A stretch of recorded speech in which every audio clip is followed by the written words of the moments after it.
नमस्कार। स्वागत है आप सबका कलम लंदन में। जैसा कि आप जानते हैं कि हम लोग कलम लंदन सन 2018 से आयोजित कर रहे हैं। ये वातायन और यूके हिंदी समिति की ओर से आयोजित किया जाता है लंदन में, जिसमें वाणी प्रकाशन और वाणी फाउंडेशन का भी सहयोग है। ये प्रभा खैतान फाउंडेशन का इनिशिएटिव है जो 2015 से कलम सीरीज शुरू हुई थी, जो इस भारत के तकरीबन 25-30 शहरों में और विश्व के अनेक शहरों में ये आयोजित किया जाता है। जब से कोरोना काल शुरू हुआ है, ये पैंडेमिक के टाइम, हम लोग लेखकों को लंदन नहीं बुला पा रहे हैं। इस कारण हम लोग वर्चुअल संगोष्ठी कर रहे हैं। आज हमारे बीच उपस्थित हैं रक्षंदा जलील जी। रक्षंदा जी एक बहुत बड़ा नाम है हिंदी और उर्दू साहित्य का। आपकी 25 से अधिक पुस्तकें प्रकाशित हो चुकी हैं, 50 से अधिक एकेडमिक पेपर्स आपके प्रेजेंट हुए हैं बहुत सी कॉन्फ्रेंसेस में, सेमिनार्स में।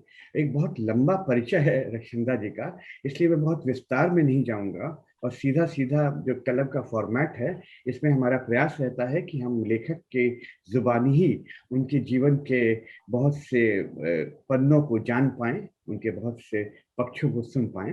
इसलिए मैं सीधे सीधे मंच सौंपता हूं परवेज आलम साहब को। परवेज आलम साहब प्रतिष्ठित पत्रकार हैं, बीबीसी में प्रोड्यूसर रहे हैं और हिंदी और उर्दू साहित्य के मर्मज्ञ हैं। तो आइए परवेज साहब, मंच आपका। रक्षंदा जी के साथ बहुत शुभकामनाओं के साथ। बहुत शुक्रिया पद्मेश गुप्त। मैं भी बहुत ज्यादा वक्त नहीं लूंगा, इसलिए कि रक्षंदा जलील क्या करती हैं, क्या लिखती हैं, ये सब बातें अभी इसी बातचीत के दौरान सामने आनी चाहिए। मैं रक्षंदा आपका इस्तकबाल करता हूँ। स्वागत है। आदाब। इससे पहले कि हम कोई बात करें, एक बात है जो कहीं इस वक्त आपके जहन में है और अभी फोन पे जो आपसे मैसेज इधर उधर गया है, तो आप कहाँ से शुरू करना चाहती हैं? जी, तकरीबन 1 घंटा पहले एक बड़ा दुखद समाचार मिला है। हम सभी के लिए कोरोना की वजह से बहुत मुश्किल वक्त है, बहुत तकलीफदेह दौर है। लेकिन एक हमारी मित्र थी डॉक्टर चिन्ना दुआ, 1 घंटा पहले उनका देहांत हो गया। उन्होंने बड़ी एक लंबी लड़ाई लड़ी कोरोना से, और अभी कुछ देर पहले खबर ये आई कि वो खत्म हो गई। विनोद दुआ की पत्नी थी लफ्ज उनके लिए इस्तेमाल करना जरा मुश्किल है। और प्रभा खेतान के फाउंडेशन के इस प्रोग्राम में उनको याद करना एक एक पल के लिए इसलिए भी जरूरी है।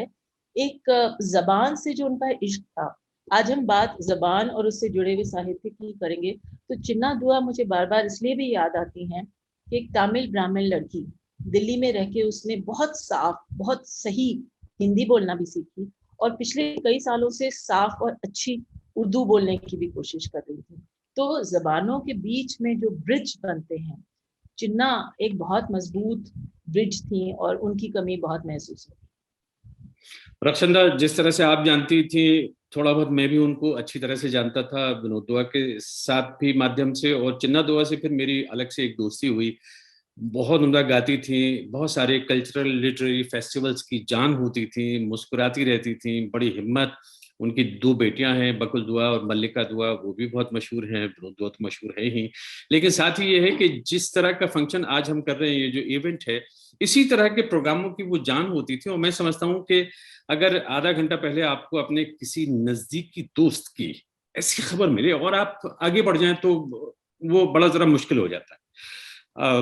मैं उम्मीद करता हूं कि किसी न किसी तरह से जो उनके परिवार के सदस्य हैं, जो हमारे दोस्त लोग हैं इस वक्त सब लिटरेरी कल्चरल फैमिली में, उनको बर्दाश्त करने की हिम्मत दे खुदा। और ओम शांति शांति कह सकते हैं चिन्ना दुआ के लिए। मैं अब आपके लिटरेरी जर्नी की तरफ आता हूँ। आपका तारुफ बड़ा मुश्किल हो जाता है, इसलिए कि पेजेस भर जाते हैं, और खास तौर पे इसलिए भी कि जो भी आपकी उम्र की कैटेगरी है उसमें मुझे कोई दूर दूर तक नजर नहीं आता जो मैच कर सके उसको, कि यानी ये काम हो कि 25 किताबें, 50 academic papers, 6 edited volumes of short stories, and this is not, this is an understatement, because I know that you do 1001 other things as well. बहुत सारी ऐसी संस्थाएं हैं जिनको आप चलाती हैं, जिनके साथ आपका एक गहरा ताल्लुक है। बहरहाल, सबसे पहले मैं ये जानना चाहता हूँ, ये लिटरेरी हिस्टोरियन क्या होता है? बहुत सारे लोग इस बात को नहीं समझते नहीं हैं, और कुछ नई सी टर्म चली है, साहित्यिक इतिहासकार भी कह सकते हैं। और आपका जर्नी यहीं से शुरू होता है लिटरेरी फील्ड में किसी हद तक, हालांकि आपने कुछ लिखा भी पहले ओरिजिनली, लेकिन जरा लिटरेरी हिस्टोरियन के बारे में थोड़ा सा बताइए, और आपका ये सफर जो है एज ए लिटरेरी हिस्टोरियन वो कहाँ से शुरू होता है? जी, समटाइम इन माय 40s, कोई खास वजह नहीं थी, बस ऐसे ही मुझे लगा कि मैं पीएचडी करना चाहती हूँ। और जो मेरा पीएचडी था वो बड़ा इंटरडिसिप्लिनरी था। मैं एक नौकरी कर रही थी, मेरे बच्चे थे, घर था, बहुत सी जिम्मेदारियां थी, तो वो कोई बहुत आसान वक्त नहीं था पीएचडी करने का, लेकिन बहरहाल ये उस वक्त का एक जुनून था। तो वो जो पीएचडी था वो कई डिसिप्लिन को पाटता था और कई डिसिप्लिन में झांकने की कोशिश करता था। तो लिटरेरी हिस्टोरियन असल में अगर बहुत सिंपल तरीके से समझाया जाए तो दो धाराएं हैं, एक अदब यानी साहित्य और एक हिस्ट्री, इतिहास। वो धाराएं जहां आके मिलती हैं, तो वो जो इंटरसेक्शन है लिटरेचर का और हिस्ट्री का, तो मेरे जैसे लोग उस इंटरसेक्शन को टटोलते हैं। यानी फॉर एग्जांपल 1942 में कोई टेक्स्ट लिखा है, मुझे उस टेक्स्ट में दिलचस्पी है, वो हिंदी में हो सकता है, उर्दू में हो सकता है, तमिल में हो सकता है। तो एक तो ये हुआ कि मैं बतौर ट्रांसलेटर सिर्फ उसको ट्रांसलेट करूं या उस पर एक एज क्रिटिक उस पर टिप्पणी करूं, लेकिन एज लिटरेरी हिस्टोरियन मुझे इसमें भी दिलचस्पी है कि 1942 में और क्या लिखा जा रहा था, देश में दुनिया में 1942 में क्या कुछ हो रहा था। कोई भी लिखने वाला एक खला पे बैठ के नहीं लिखता, एक वैक्यूम में एक आइलैंड पे बैठ के नहीं लिखता। इर्द गिर्द की दुनिया के इन्फ्लुएंसेस होते हैं, वो और चीजें भी पढ़ता है, वो एक्सेप्ट करे ना करे, लेकिन उस पर इन्फ्लुएंसेस होते हैं और राइटर्स के और भाषाओं के।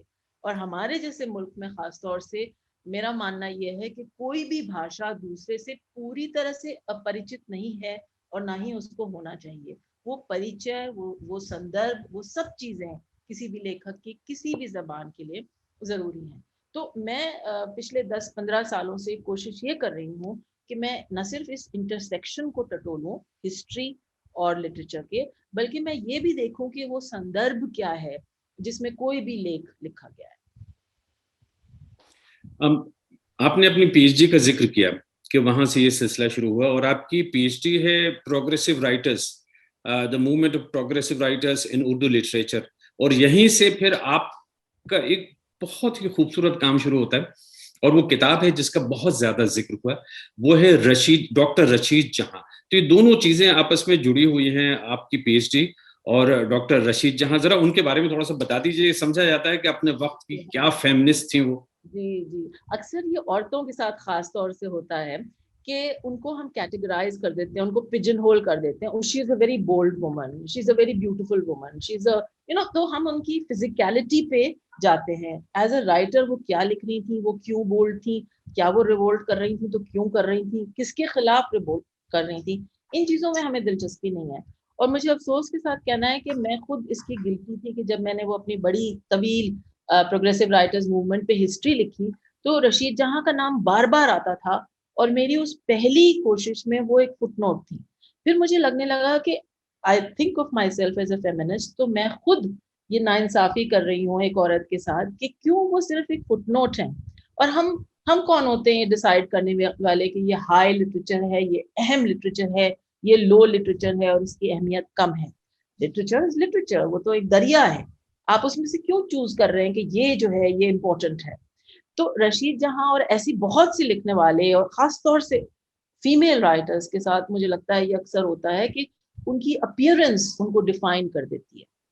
ये मर्दों के साथ कम होता है, निस्बतन कम होता है। औरतों के साथ रशीद जहां के केस में भी decided that she is a feminist bold writer who is showing the way to later generations like Ismat Chughtai and others. But वो खुद क्या लिख रही थी, उन्होंने कितने इंपॉर्टेंट टॉपिक्स जो उससे पहले छेड़े नहीं गए थे। जैसे मिसाल के तौर पे जब औरतें डॉक्टर्स ही नहीं थी, तो औरतें फीमेल एनाटॉमी, फीमेल बॉडी, औरतों की बीमारियां, औरतों की जाती जिंदगी के बारे में किस तरह से लिखेंगी, कैसे उस एजेंसी के साथ लिखेंगी जैसे रशीद जहां लिख रही हैं। क्योंकि एक उनका प्ले है जो बहुत पहले ही छप गया अंगारे में, पर्दे के पीछे, ये सिर्फ रशीद जहां लिख सकती थी, क्योंकि as a female doctor, lady doctor जैसे उनको कहा जाता था, फर्राश खाना जो पुरानी दिल्ली का एक मोहल्ला है, वहां पे उनकी एंट्री है। वो दो बेगमों के बीच का एक कॉन्वर्सेशन हूबहू रेप्लिकेट कर सकती हैं हमारे लिए।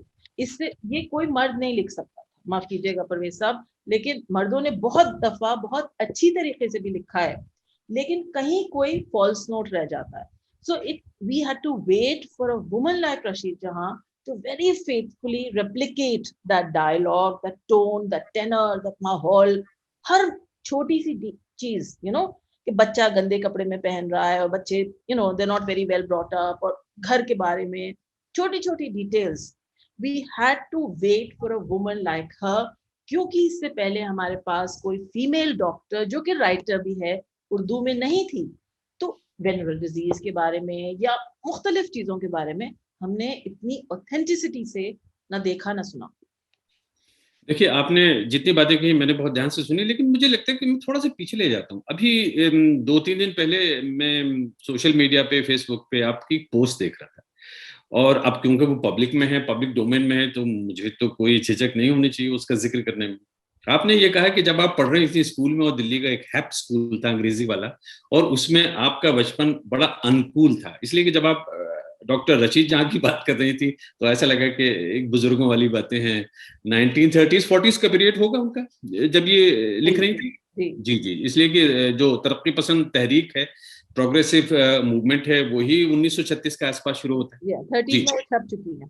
जी हाँ, जी हाँ। तो बात कर रहा हूँ मैं आपके अनुकूल होने की, कि आप एक अंग्रेजी स्कूल में पढ़ती थी अनुकूल थी, इसलिए आपको लगता है जो बहुत सारे लोग आपको अनुकूल कहते हैं कि आप उस जमाने में धर्मयुग पढ़ती थी, कादम्बरी पढ़ती थी, सरिता पढ़ती थी, और यही नहीं, वो हिंदी की किताबें और लिखती भी थी, और साथ ही साथ लौकी का हलवा बनाने की तरकीब भी आप नोट करती थी। तो ये चीजें बड़ी दिलचस्प हैं। जी, अनुकूल से कूल कैसे हुई फिर आप? अनुकूल लफ्ज मैंने इसलिए भी इस्तेमाल किया था कि दिल्ली के एक इंग्लिश मीडियम स्कूल में फैशनेबल समझा जाता था, कम से कम उस वक्त, कि आप my Hindi is not very good. और उस वक्त की क्या बात करूं, मैंने तो अभी हाल में एक महिला जिनका हम नाम नहीं लेंगे, ये कहते सुना है that I speak in Urdu only to my mother in law and my servants. तो अब आप बताइए कि अपनी ही मादरी जबान, अपनी ही मदर टंग के बारे में अगर हम ये रवैया इख्तियार करेंगे, और मैं तो बहुत फख्र से कहती हूँ कि मेरी हिंदी बहुत उम्दा है, और मैं जब स्कूल में थी तो मैं हर मुमकिन ऐसे कंपटीशन में पार्ट लेती थी, खासतौर से वो जहाँ कैश प्राइज होता था। मेरी पॉकेट मनी का एक बहुत अच्छा सोर्स ऑफ इनकम ये भी था कि मैं हिंदी के ऐसे कॉम्पिटिशन में हिस्सा लिया करती थी, और बहुत इनाम मिलते थे, क्योंकि उस वक्त पब्लिक स्कूल्स में अंग्रेजी के ऐसे कंपटीशन में तो बहुत लोग पार्ट लेते थे, लेकिन हिंदी में, जैसा मैंने कहा, अनुकूल समझा जाता था। और धर्मयुग, साप्ताहिक हिंदुस्तान, ये सब चीजें हमारे स्कूल की लाइब्रेरी में आते थे, और मैंने तो बड़े शौक से पढ़े, शिवानी की कहानियां पढ़ी वहां पे।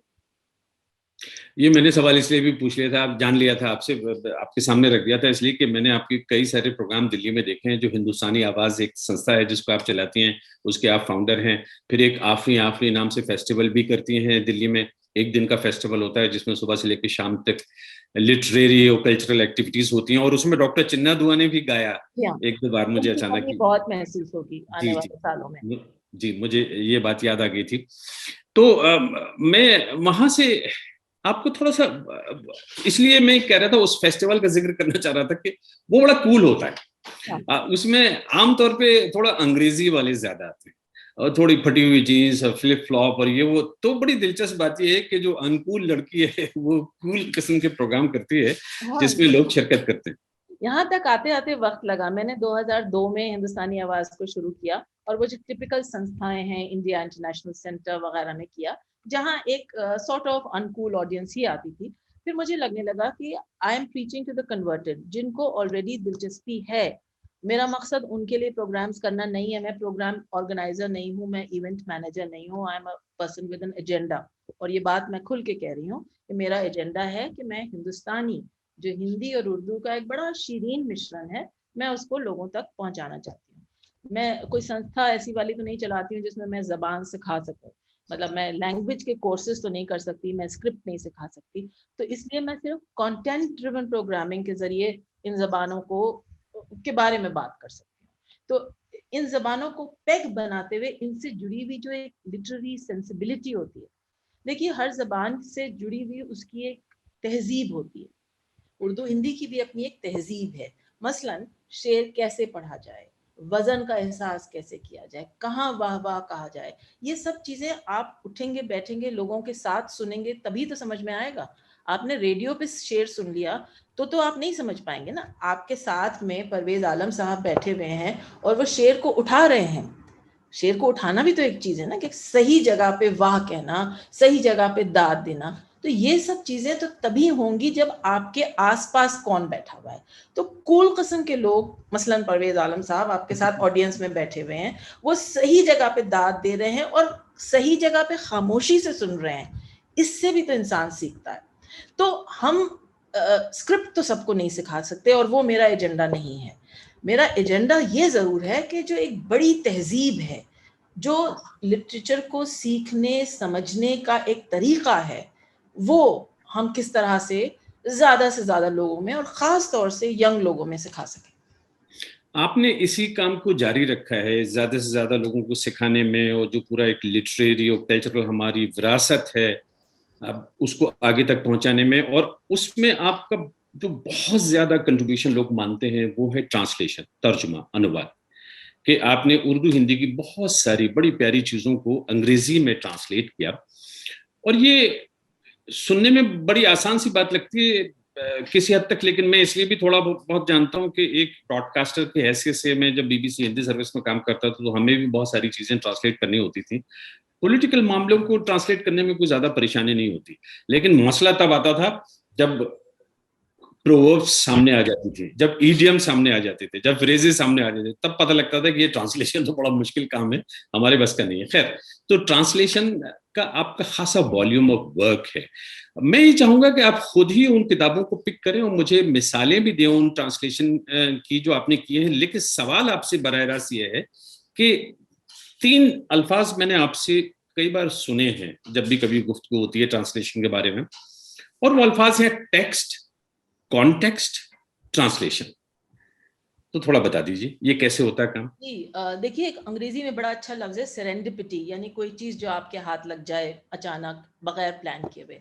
तो 92 में मैं एक सज्जन से मिली जो साहित्य अकादमी के एडिटर थे। उसी वक्त प्रेमचंद का कॉपीराइट फ्री हुआ था, यानी कि वो कॉपीराइट की बंदिश से आज़ाद था, कोई भी तर्जुमा कर सकता था। तो डॉक्टर राव ने एक कहानी निकाली अपनी दराज से और कहा ये कहानी है और इसे आप कर दीजिए। तब तक मैंने कभी ट्रांसलेशंस ना किए थे ना सोचा था। उनके कहने पे मैंने कर दिया और फिर जैसे खूंखार जानवर को खून लग जाता है ज़बान पे, तो 92 से अब तक का जो सफ़र है ये वो उस खूंखार जानवर की खून की तलाश का सफ़र है कि मैं बहुत शौक़ से करती हूँ ट्रांसलेशन और अपनी पसंद के ट्रांसलेशंस करती हूँ। जो चीज़ मुझे भाती है, मुझे लगता है कि अरे ये तो कोई बहुत अनयूजुअल चीज़ है। अब वो फणीश्वर नाथ रेणु भी हो सकते हैं, वो शहरयार भी हो सकते हैं, वो कृष्ण चंद्र भी हो सकते हैं। तो मैं उर्दू और हिंदी दोनों से करती हूँ।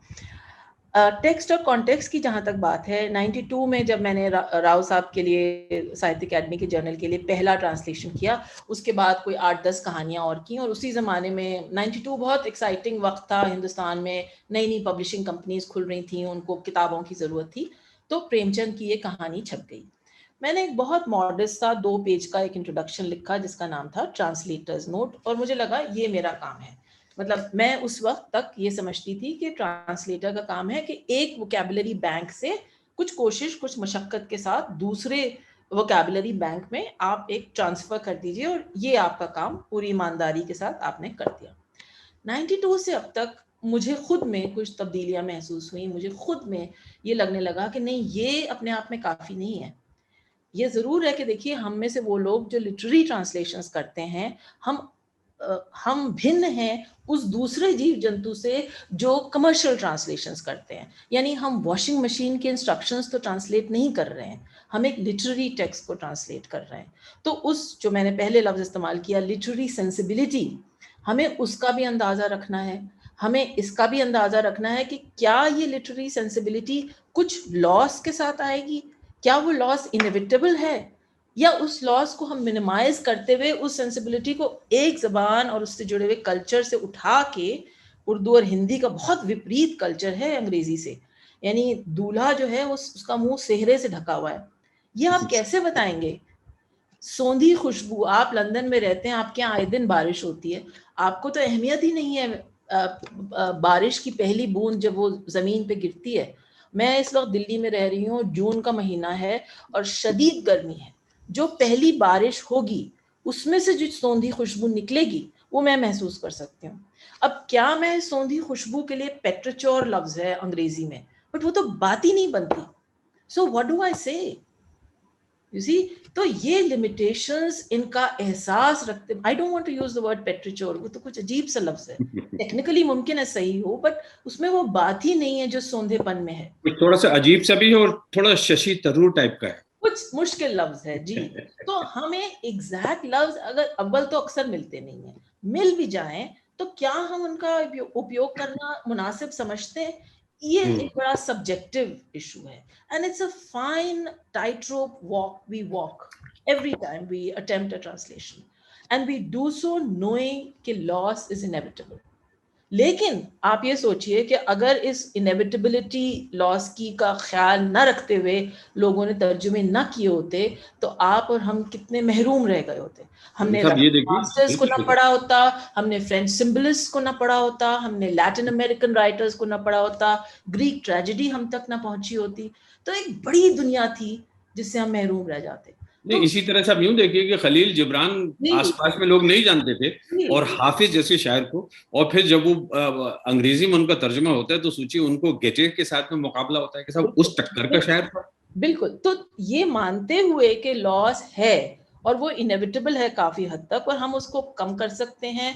और जो आपने कॉन्टेक्स्ट की बात की, जो लफ्ज मैं आजकल बहुत इस्तेमाल करने लगी हूँ अपने ट्रांसलेशन के हवाले से, कि हमारा काम बतौर ट्रांसलेटर एक तो ये है कि हम एक फेथफुल और जितना हद तक हो सके ईमानदार ट्रांसलेशन करें, लेकिन अब मुझे लगने लगा है वक्त के साथ साथ कि हमारा काम, एटलीस्ट मुझे ऐसा लगता है, ये भी है कि हम एक कॉन्टेक्स्ट दें। वो सब चीज़ें जो टेक्स्ट में नहीं हैं, इसलिए नहीं है कि उस ऑथर ने अस्यूम किया कि उसकी ज़बान में, इंतज़ार हुसैन को ले लीजिए, अगर वो कॉर्दोबा का जिक्र कर रहे हैं तो वो इसलिए कर रहे हैं कि उर्दू का पढ़ने वाला कॉर्दोबा और उससे जुड़े हुए मूरिश स्पेन की अहमियत को समझता है।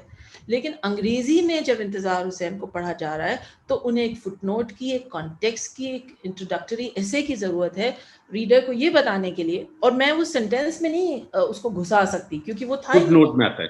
तो इसलिए मुझे लगता है कि एक इंट्रोडक्टरी ऐसे हो, एक फुटनोट हो, ये सब काम भी जो शुरू के ज़माने में मैं अपने काम का हिस्सा नहीं समझती थी, अब मुझे लगता है कि वो कॉन्टेक्स्ट देना, जैसे संदर्भ कहते हैं, वो भी हमारे काम का हिस्सा है।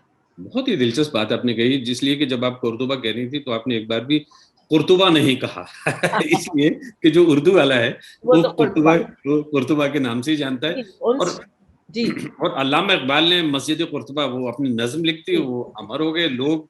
मैं ऐसे बहुत सारे लोगों को जानता हूँ वो सिर्फ ग्रेनाडा जाते हैं और वहां वो उसको देखने के लिए अलहम्ब्रा जाते हैं जी। और वहीं पे है ना वो उनकी तस्वीर खींची गई थी। जी जी जी जी जी जी जी जहाँ पे वो मस्जिद है।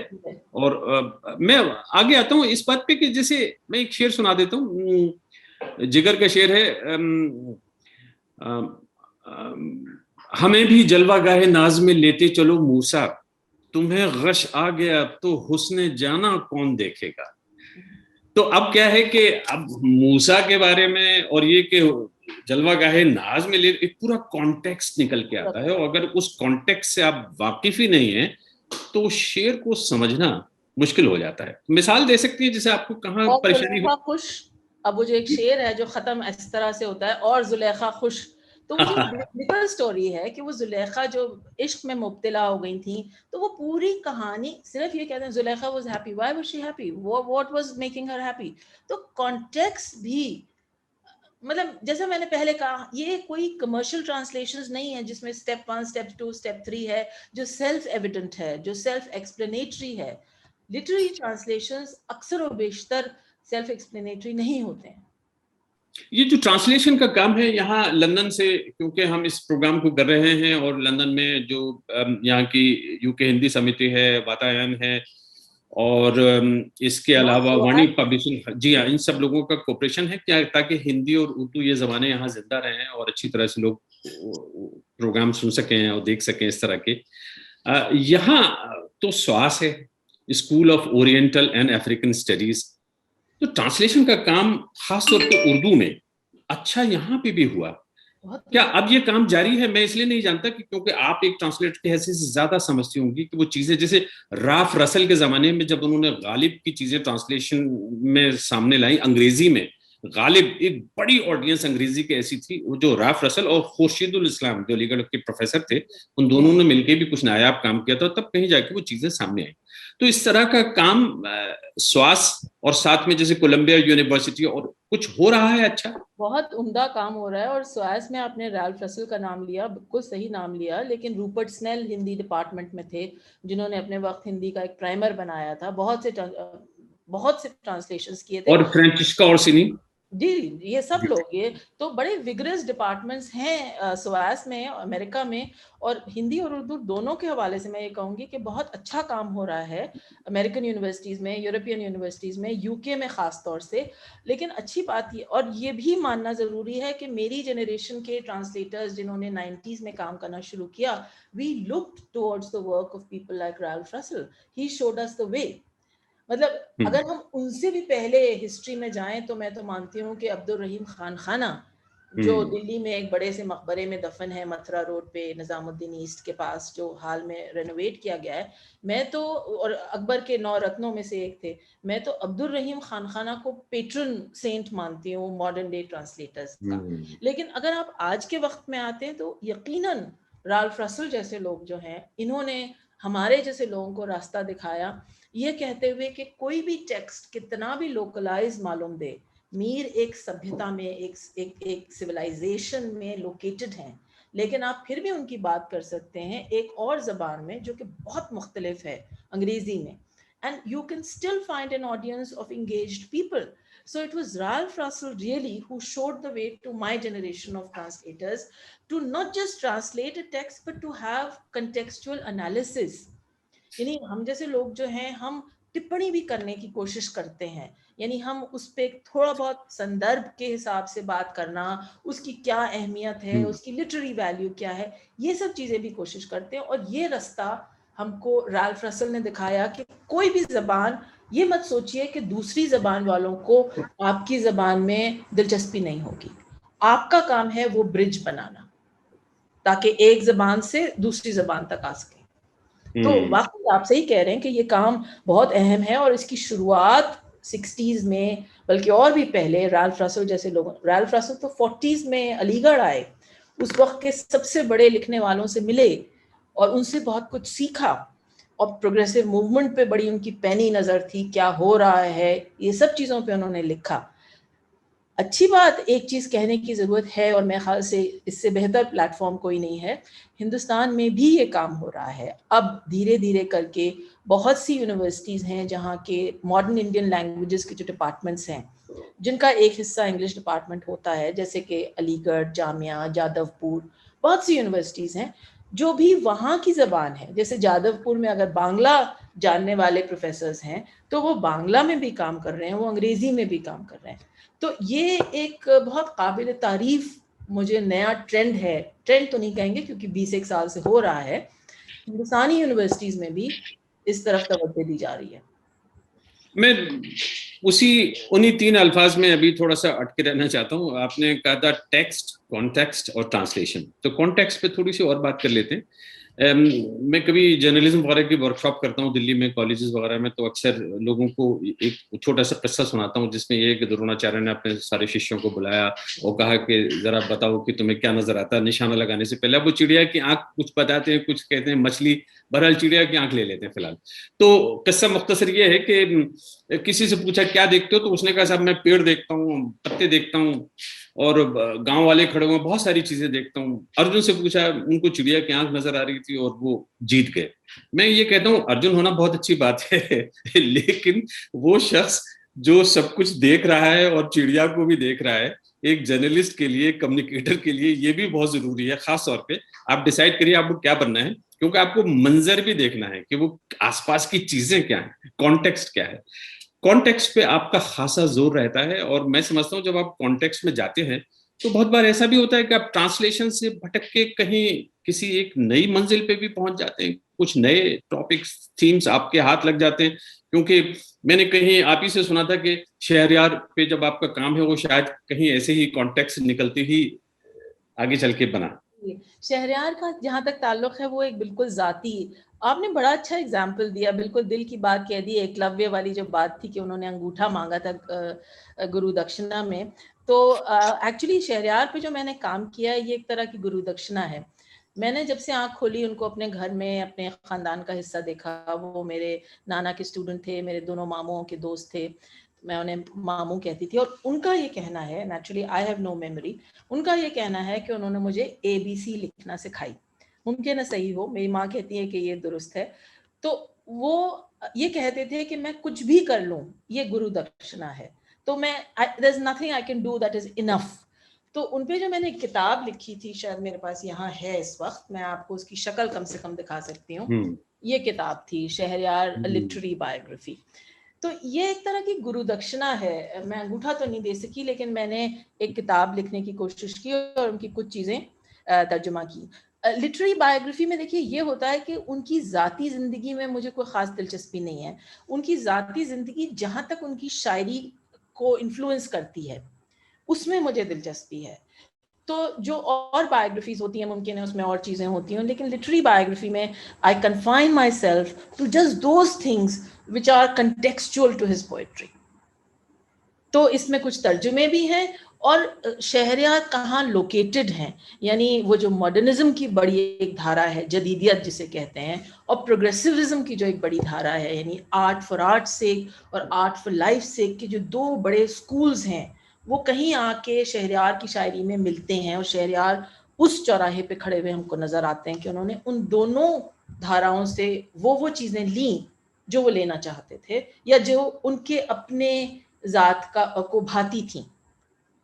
तो ये मुझे बड़ी इंटरेस्टिंग बात लगी as a literary historian, as a person who knew him.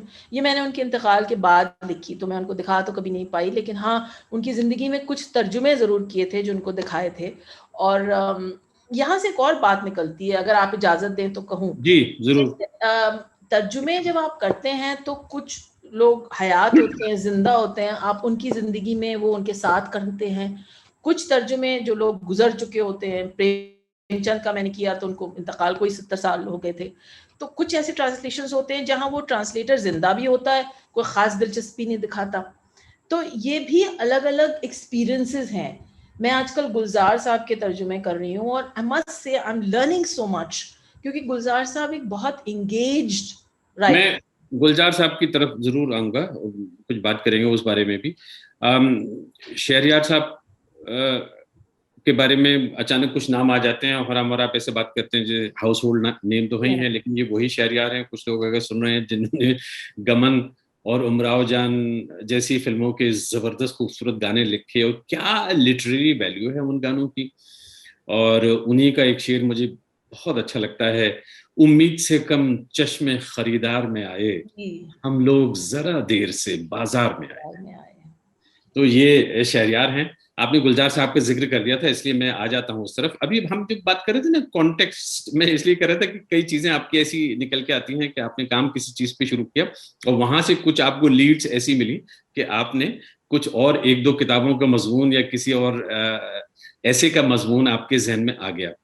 तो जावेद अख्तर और गुलजार साहब, इन दोनों के साथ में आपने काम किया। अब ये दोनों अपने आज के वक्त के अच्छे बड़े मशहूर शायर हैं और कमाल के लिरिसिस्ट हैं, जबरदस्त गाने लिखे इन्होंने फिल्मों में। तो इनके हवाले से कुछ थोड़ा सा जिक्र कीजिएगा कि जावेद अख्तर साहब के साथ में कैसे काम हुआ था, क्योंकि मुझे आपने कभी एक कहानी सुनाई थी कि कृष्ण चंद्र की तरफ वो लेके गए आपका हाथ पकड़ के, है ना? जावेद साहब is an enormously well read person और उनकी फोटोग्राफिक मेमोरी है। कोई नॉवेल, कोई शॉर्ट स्टोरी उन्होंने अपने जवानी के ज़माने में पढ़ी हो, वो उनको हर्फ बहर्फ में ख्याल से याद रहती है। एक एग्जाम्पल जो मैं दे सकती हूँ इस वक्त, वो है कृष्ण चंद्र का। कृष्ण चंद्र के वो बहुत एडमायरर हैं और मुझे एक ज़माने में कृष्ण चंद्र कोई ख़ास पसंद नहीं थे, मुझे सेंटिमेंटल मालूम देते थे और मुझे लगता था कि शायद वो डेटेड हैं। उस वक्त मुमकिन है वो चीज़ें अच्छी लगती हों, बट आज 50-60 साल बाद मुमकिन है वो अंग्रेज़ी में ना समझ में आए।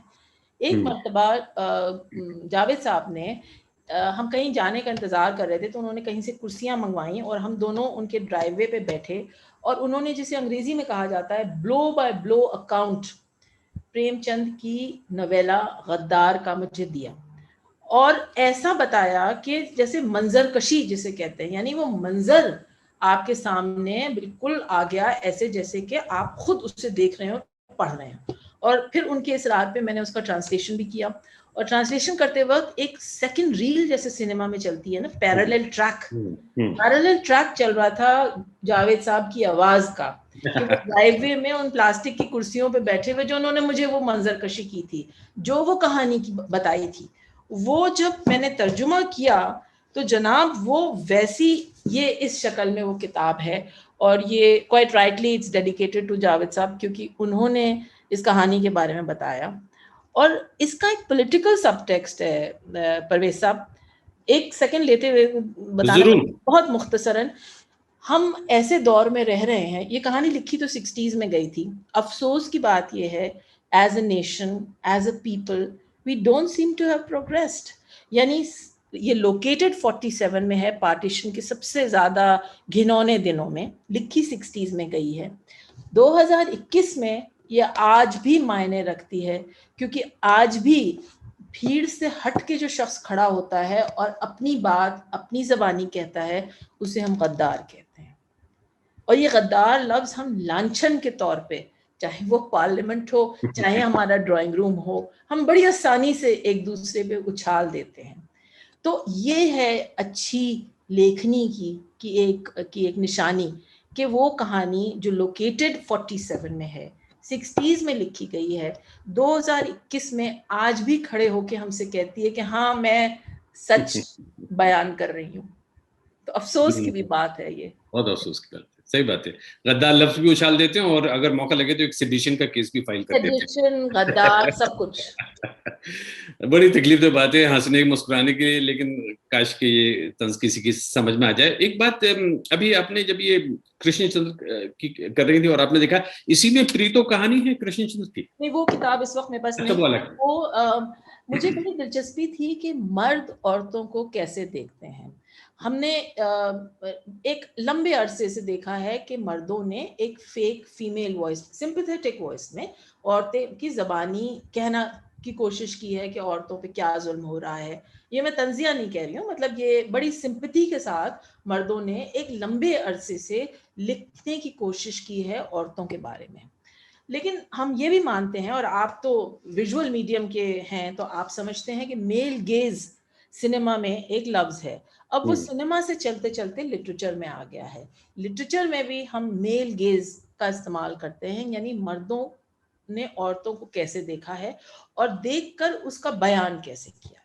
तो मुझे बहुत दिलचस्पी थी कि उर्दू में मेल राइटर्स ने, और इसमें इस जो किताब प्रीतो जिसका आप जिक्र कर रहे हैं उसका नाम है प्रीतो एंड अदर स्टोरीज, उसमें मेल उर्दू राइटर्स ने औरतों की अक्कासी, चाहे वो बेदी हो, चाहे कृष्णचंद्र हो, कोई भी हो, कमिंग टू मॉडर्न टाइम्स, किस तरह से किया है। तो ये बड़ी, इसमें बड़े हैरान करने वाली भी चीज़ें हैं। मैं बताऊंगी नहीं वो क्या है, अगर मौका मिले तो अमेज़न पे अवेलेबल है, आप लोग जो देखना चाहें जरूर किताब को पढ़िए, Preeto and other stories, Niyogi. मेरी फेवरेट प्रीतो है, और मुझे अजीब बात यह है कि आपने जावेद अख्तर का जिक्र किया, मेरी दिलचस्पी पैदा हुई उनके जो छोटे भाई हैं सलमान अख्तर, जो अमेरिका में साइकेट्रिस्ट हैं, हमारे आपके सबके दोस्त हैं, उन्होंने एक शेर सुनाया। उन्होंने कहा मैंने एक शेर कहा, उन्होंने शेर यूं था कि माथे पे ये जो जख्म का गहरा निशान है, सच पूछे तो इसकी बड़ी दास्तान है। तो फिर उन्होंने कहा लेकिन ये मैंने प्रीतो कहानी कृष्णचंद्र की है उससे मुतासिर होकर कहा, तो हमने कहानी नहीं पढ़ी थी, बात भी समझ में नहीं आई। लेकिन जब कहानी जिन लोगों ने पढ़ी, आपने तो खैर काम किया उस पर, लेकिन वो ट्रेन में एक दूसरे की कहानी सुनाने से शुरू होती है, तो वो कहते हैं कि मेरे जहन में बात है कि उस शख्स के माथे पे निशान है, और सामने वाला मुसाफिर उससे पूछता है ये तुम्हारे माथे पे ये निशान किस लिए है, और वो ये कह के उसको फ्लैशबैक पे ले जाता है, पूरी कहानी सुना देता है। प्रीतो में जो होता है वो इस तरह से होता है, तो इसलिए वो बात मुझे हमेशा याद रहती है। क्या क्या नगीने हमारे पास हैं, हमारे अदब में, हमारे साहित्य में, खोजने की जरूरत है बस। रोंगटे खड़े हो जाते हैं मेरे, मैं उसको कम से कम 10 बार पढ़ चुका हूँ उसके बाद से, और कहीं ना कहीं मुझे लगता है प्रीतो कृष्णचंद्र उफ आप कभी कृष्ण चंद्र तो मेरे ख्याल से चल बसे होंगे जब आप बड़ी हो रही होंगे अलीगढ़ में? मैं कृष्ण चंद्र से तो नहीं मिली हूँ, उनकी बीवी सलमा आपा से मिली भी हूँ और बहुत जिक्र भी सुना है।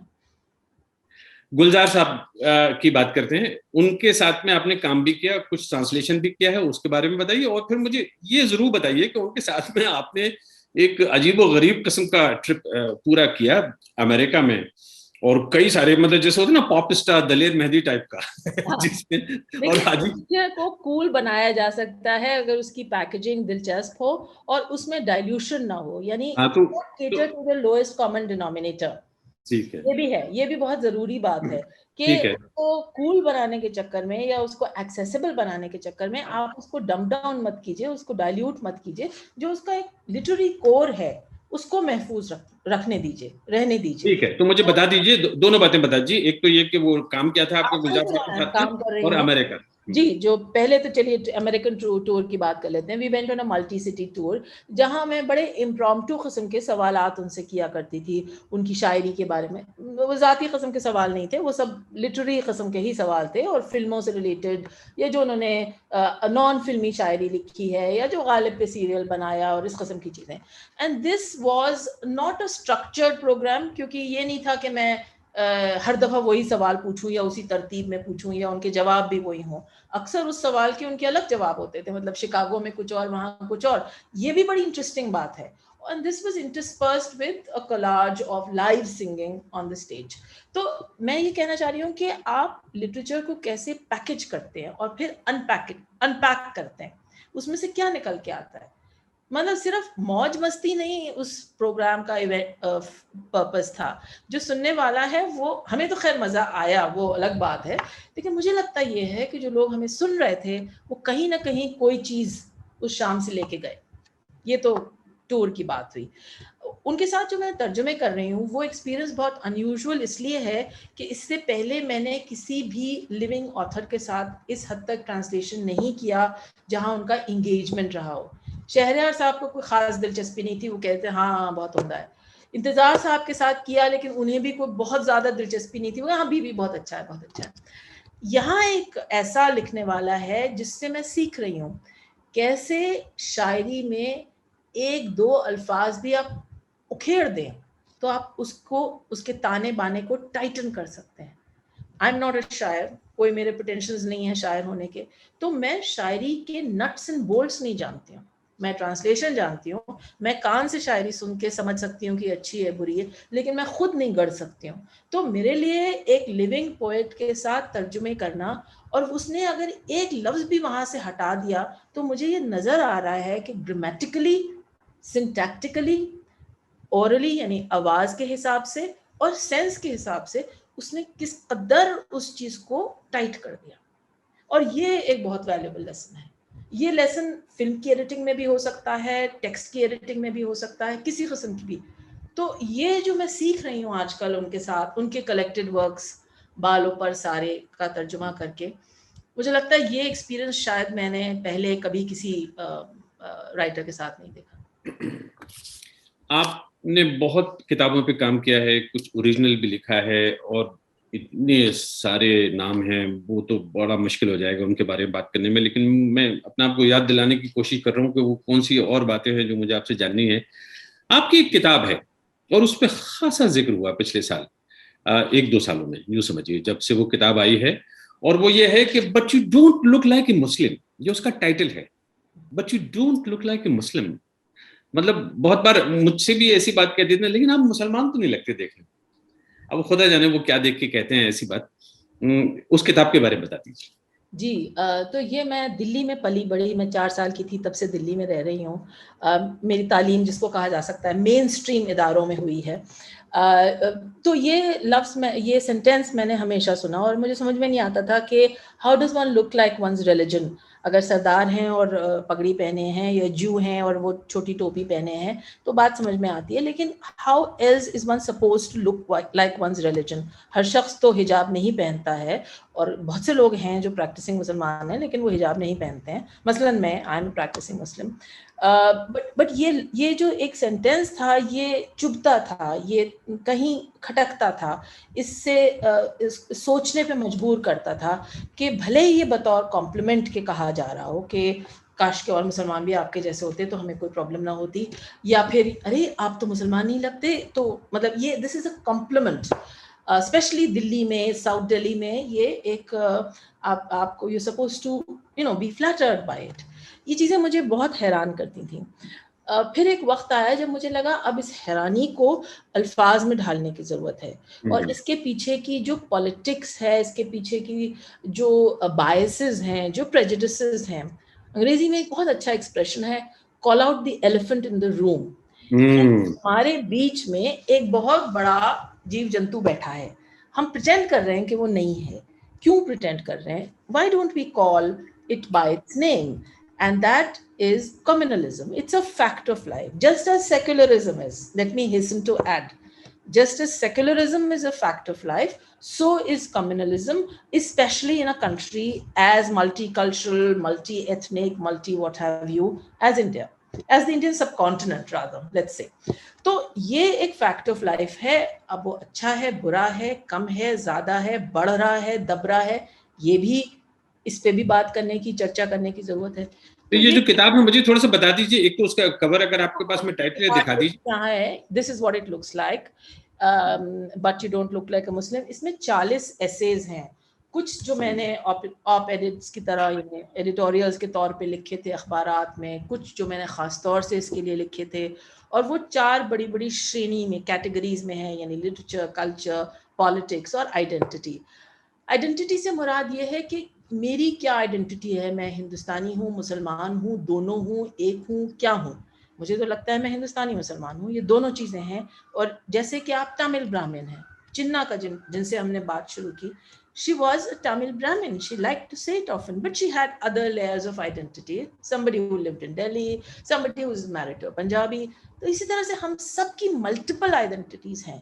हम मतलब बीवी, बहन, बेटी, बहुत सी चीजें हैं। क्या ये हमारी आइडेंटिटी का हिस्सा नहीं है? तो हम सिर्फ एक आइडेंटिटी को क्यों हावी कर देते हैं बाकी आइडेंटिटीज पे? I am the sum total of my parts, you know, just as everybody is. Why just me? All of us. तो आपने चिन्ना का जिक्र किया, मुझे याद है कि उनका नाम पद्मावती, डॉक्टर पद्मावती। अच्छा ना, हम लोग प्यार से चिन्ना चिन्ना कहते हैं, लेकिन डॉक्टर पद्मावती। और दूसरी बात ये कि जब ये but you don't look like Muslim, बड़े दिलचस्प कभी कभी रिएक्शन होते हैं। जैसे एक बार किसी साहब ने मेरा नाम पूछा, मैंने कहा परवेज आलम, तो उन्होंने अच्छा आप मोमडन हैं ये भी बहुत बार कभी कभी सुनने को मिलता है। अच्छा, तो आप मोमडन हैं। रक्षंदा जलील, आप एक बहुत ही मशहूर घराने से आती हैं, और मुझे इस बात का शर्फ हासिल है कि मैं उस घर के कुछ अफराद को, कुछ मेंबर्स को, सदस्यों को जानता हूं। आपके नाना प्रोफेसर आली अहमद सुरूर 20वीं सदी के जो उर्दू के जो दिग्गज आलोचक होते हैं, क्रिटिक्स हैं, स्कॉलर्स हैं, शायर हैं, उनमें हुए हैं। प्रोफेसर आली अहमद सुरूर, मतलब बच्चा एक जमाने में 50 साल 70 साल तो वो इतने एक्टिव रहे लिखने लिखाने में। ये वो आलिम मसरूर हैं जो डॉक्टर अल्लामा इकबाल के साथ में बातचीत करते हैं, खत लिखते हैं, उनके जवाब आते हैं आलिम मसरूर साहब के पास। और उनका एक शेर मुझे बहुत याद आता है, हमेशा से रहता है कि वो कुछ तो है वैसे ही रंगीन लबो रुखसार की बात, कुछ तो है वैसे ही रंगीन लबो रुखसार की बात, और कुछ खूने जिगर हम भी मिला देते हैं। क्या शेर है आलिम मसरूर साहब, ये आपके नाना। ठीक है, इतने मशहूर घर से आना थोड़ा बहुत, कभी कुछ लोग कहते हैं बैगेज भी होता है, और कहीं एक बहुत बड़ी अपॉर्चुनिटी होती है कि आपने उस वक्त के जो जायंट्स हैं, दिग्गज हैं, उनको जरूर आसपास देखा होगा। उस जमाने को जरा याद कर लीजिए मेरे साथ। दिग्गजों की बात तो बाद में करेंगे। अब्बा, जैसे मैं अपने नाना को कहती थी, उन्होंने अंग्रेजी में एमए किया था। शुरू में अंग्रेजी पढ़ाते थे अलीगढ़ में, फिर बाद में वो नेशनलिज्म का दौर था तो दोबारा से जाके एक और एमए किया। पीएचडी कभी नहीं किया था, बहुत से पीएचडी करवाए थे, लेकिन उस जमाने में एमए के बाद आप प्रोफेसर बन सकते थे। फिर एक और एमए उर्दू में किया, और फिर वहाँ से अपना करियर शुरू किया as a teacher of Urdu.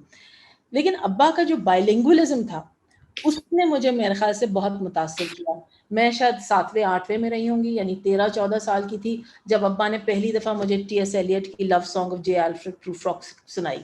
मुझे अभी तक वो याद है, मेरे रोंगटे खड़े हो जाते हैं। मैं जब एमए में थी तो हमारे कोर्स में मिल्टन की पैराडाइज लॉस्ट बुक 1 थी। अब्बा ने पढ़ी होगी अपने ज़माने में, उनको हर्फ ब हर्फ, जो मुझे नहीं याद थी, हालांकि मैं पढ़ रही थी उस वक्त, उन्हें वो याद थी।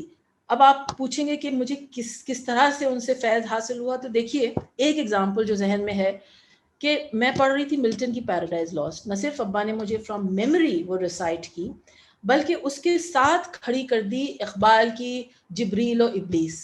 मैं खटकता हूँ दिले यज़दा में कांटे की तरह, तू फ़कत अल्लाहू अल्लाहू। तो ये अगर दो बड़े लिटरेरी ट्रेडिशंस को एक साथ कोई आपके सामने ला के खड़ा कर दे, और आप 19, 20, 21 साल के उस वक्त हैं, तो कहीं ना कहीं तो जो स्पॉन्ज आपके दिमाग में है वो इन चीज़ों को जज्ब कर रहा है। तो ये चीज़ हमारे लिए तो वो नाना थे, वो सुना रहे हैं हमें, या वो रोहीला किस कदर जालिम था, या अब ओ गाफिल अफगान इकबाल की सुना रहे हैं।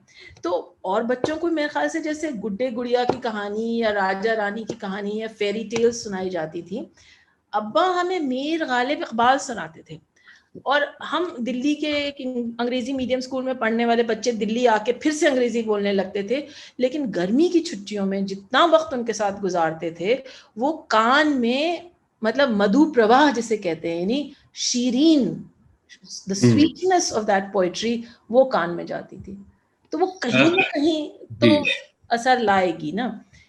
रक्षदा, हम लगता है कि इस प्रोग्राम के अख्ताम तक पहुंच रहे हैं। सवाल तो मेरे सामने बहुत थे जो मैं आपसे जानना चाह रहा था, और लेकिन ये गुफ्तगू जारी रहेगी।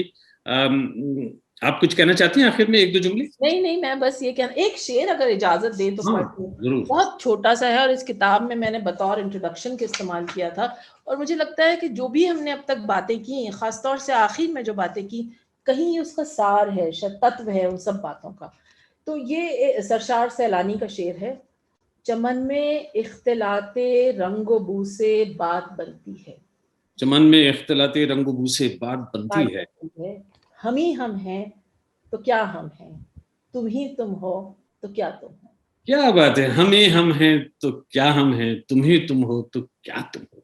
वाह, बहुत बहुत शुक्रिया रक्षंदा जलील। तर्जुमा भी पढ़ दूं ताकि लोग जो ना समझ पाए हमारी बात। सुना दीजिए, जल्दी सुना दीजिए। It is the intermingling of colors and fragrances that make a garden. If there is only us, there can be no us, and if there can be no you, if there is only you. Doctor Rakhshanda Jalil, शुक्रिया। पद्मेश गुप्त जी, बहुत बहुत आभार परवेज भाई और रक्षंदा जी।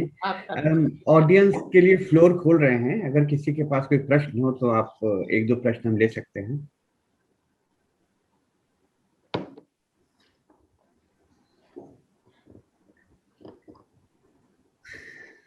लगता है परवेज भाई ने सारे एस्पेक्ट्स जो हैं वो कवर कर लिए हैं और लोगों के पास विशेष प्रश्न नहीं है। तो बहुत बहुत आभार परवेज जी और रक्षंदा जी। एक बहुत इंटेलेक्चुअल कन्वर्सेशन आज देखने को मिला और अनुवाद के विषय में बहुत सी जानकारियां हम सबको मिली। हम प्रभा खैतान फाउंडेशन के बहुत आभारी हैं, आप दोनों के बहुत आभारी हैं, और यहाँ पे आए जुड़े हुए सभी आज के मेहमानों के बहुत आभारी हैं। आप लोगों के जुड़ने से हमें कार्यक्रम करने का मनोबल बढ़ता है, तो जुड़ते रहिएगा। बहुत बहुत धन्यवाद। शुक्रिया, बहुत शुक्रिया। और कैथी का बहुत बहुत धन्यवाद प्रभा खैतान फाउंडेशन से, जिन्होंने सारा टेक्निकल संभाला है। Thank you Kathy. Thank you everyone. Thank you. Bye.